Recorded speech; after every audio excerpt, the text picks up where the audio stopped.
Salut tout le monde, très urgent, message d'alerte. Nous venons d'apprendre tout de suite deux nouvelles. La première nouvelle, la DGSE française dépasse le milliard d'euros de budget en 2025 contre l'AES. Le service de renseignement français vient d'augmenter son budget pour renforcer les communications, pour nous espionner. Pour renforcer les communications, pour avoir la main mise sur le Mali, le Burkina et le Niger. Donc, chers peuples de l'AES, restons très vigilants. Nous venons d'apprendre ça.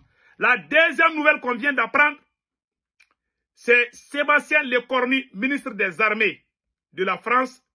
On vient de voir sur les réseaux sociaux qu'il a fait des sorties contre le patron de la DGSE française et de la DGSE malienne. C'est-à-dire que le patron du service de renseignement du Mali, Modibo Kone, que Sébastien dit que Modibo Kone est trop fort, que la France a tout fait contre lui. Il y a des gens qui m'ont demandé, est-ce que c'est vrai? Je vais vous répondre dans peu de temps.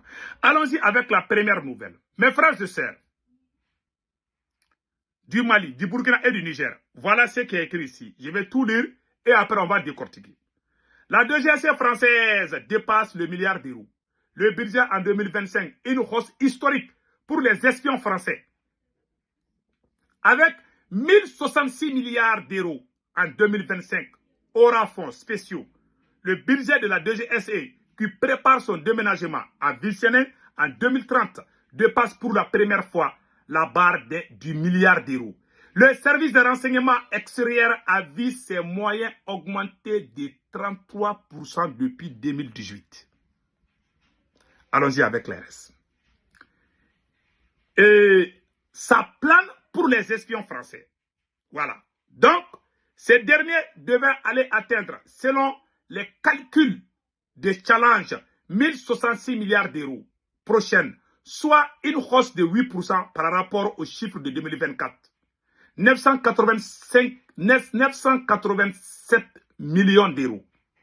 Les ressources accordées à la DGSE lui permettront notamment de poursuivre les investissements dans les domaines cyber et de l'intelligence artificielle, tout en maintenant le renforcement des capacités d'action de l'espace numérique, indique Bercy dans un document annexé au projet de loi 2025 en France.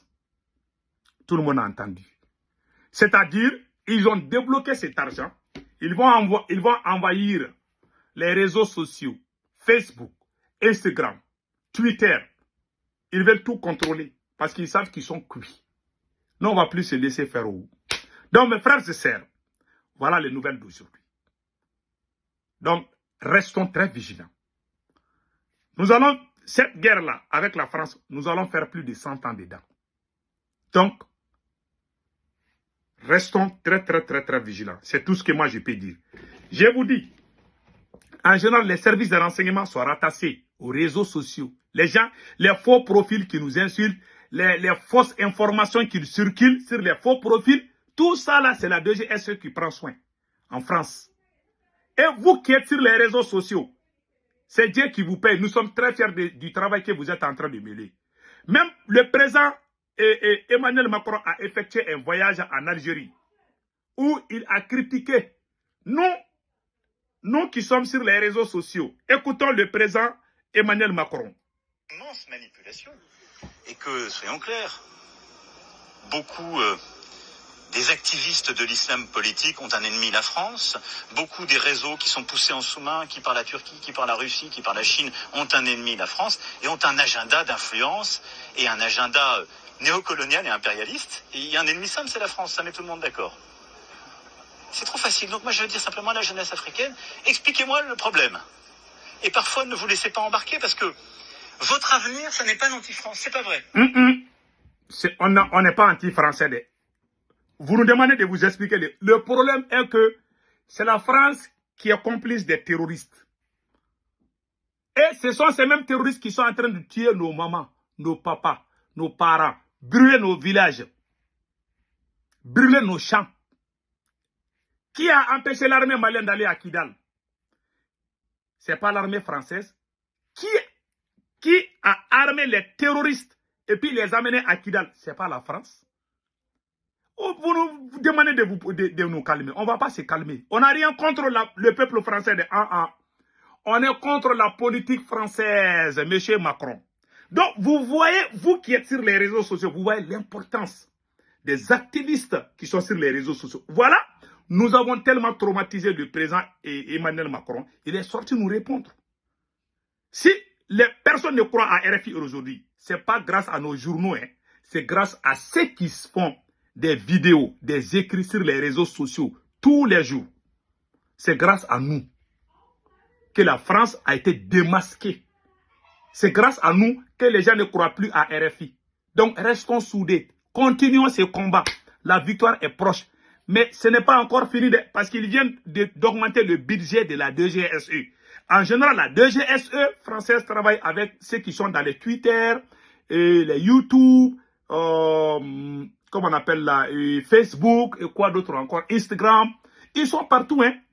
Ils sont partout. En 2020, l'armée française avait fait des faux profils pour toujours tromper les Maliens. Facebook même.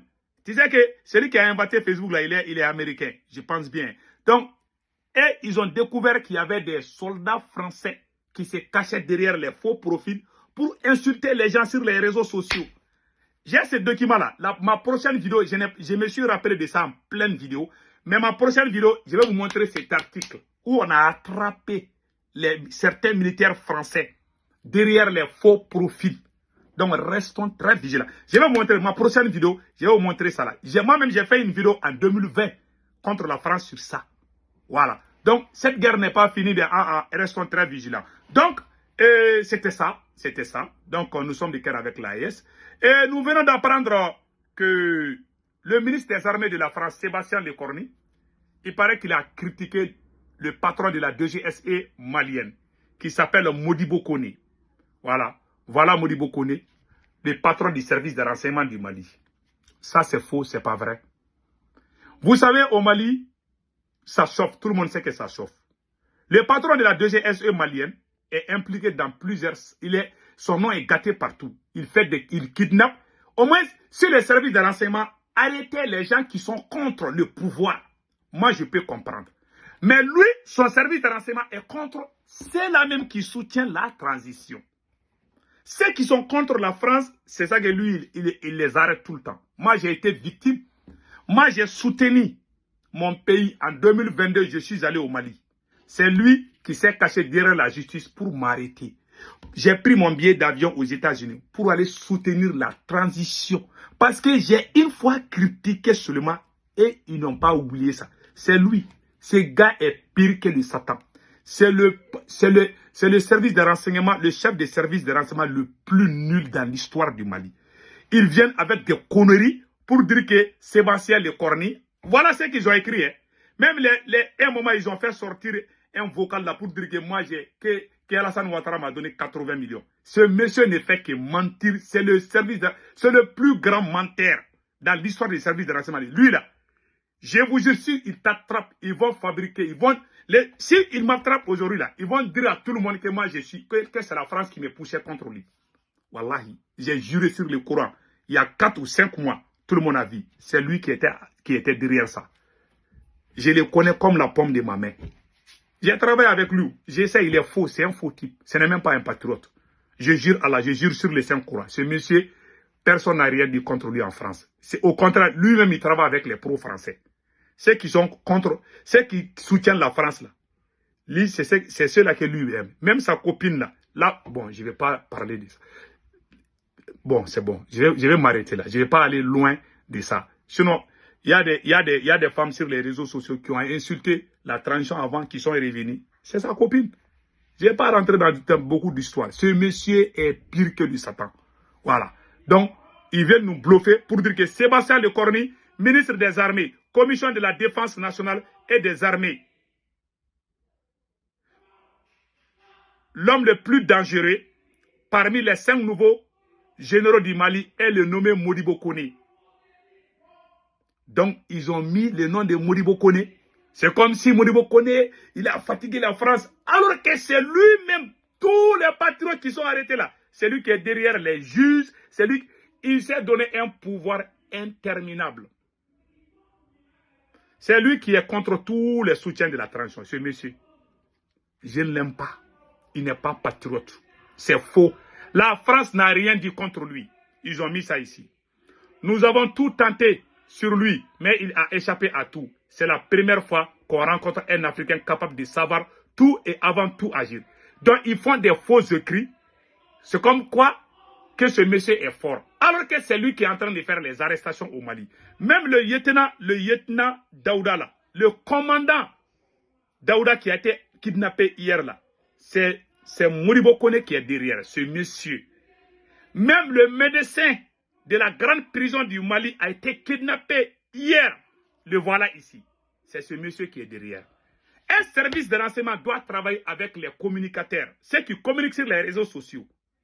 Au Mali, c'est lui-même qui est contre nous. Il est le plus mauvais.